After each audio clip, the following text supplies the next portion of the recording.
His name is Callum Lynch. We've traced his bloodline back 500 years to the Assassin's Creed.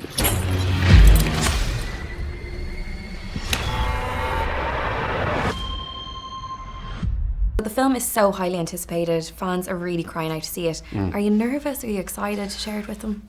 Both. Yeah. You know, it means a lot to us that the fans embrace it, and you know, they're a very passionate community, and for a lot of them, there's certain things that belong to them, I guess, you know, because the experience of playing a video game. But you know, we put everything into it, and we were very passionate from the beginning, getting together with Ubisoft. When I say we, I mean DMC, the company I'm part of. And then New Regency came on board, and they're equally so. So, you know, I think there's something there that the fans will really enjoy. We've kept the elements of the game that I think are truly important, and we've translated them onto the big screen.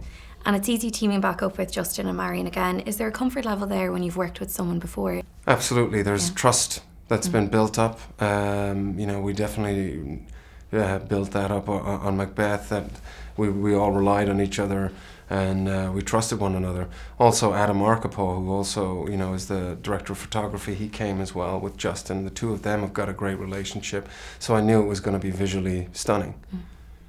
And you've been Brendan Gleeson's on-screen son before, and you've worked with Donal and Breen.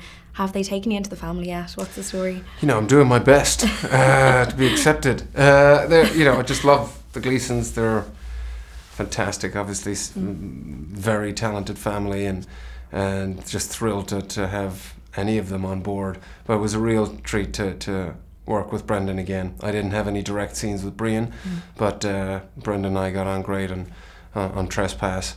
And I've been a fan of his since I saw him in June on the Paycock when I was 16. So it's one of those nice moments in this job for sure when you get to do that. So he would have had an impact on your career, I suppose. Oh, for sure, massive influence. I remember taping The Treaty for my grandfather at the time, and we both agreed he was the best representation of Michael Collins.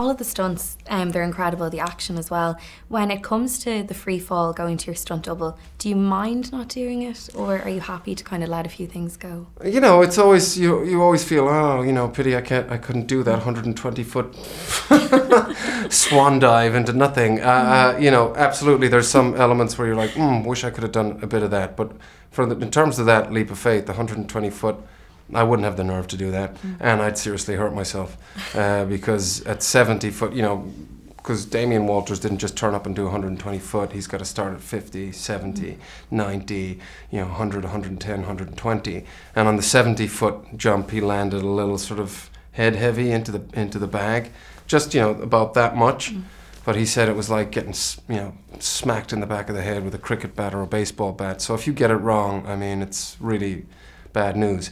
And these guys are, you know, they're the best of the best, so I'm very happy to let them make me look good.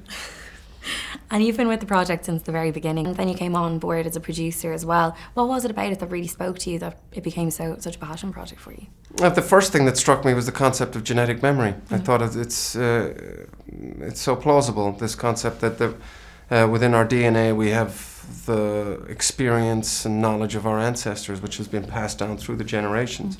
What do you want from me? Your past. You're about to enter the Animus. What you see, hear, and feel are the memories of your ancestor, who's been dead for 500 years. Wait a minute! And then the world of Templars, you know, who are they? The elite group in society that are very powerful. They run the world.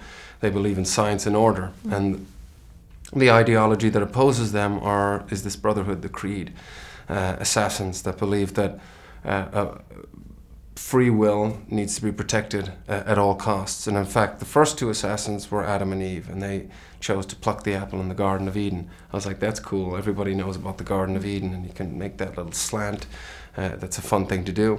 And then the Animus, this sort of genetic DeLorean, this sort of genetic time machine, which would allow us to explore moments in history. Again, that we could play with, and in this case, the Spanish Inquisition. You know, what seems to be like some sort of religious cleansing. There's actually something else going on behind the facade of that, and that's basically the politics between Templars and Assassins.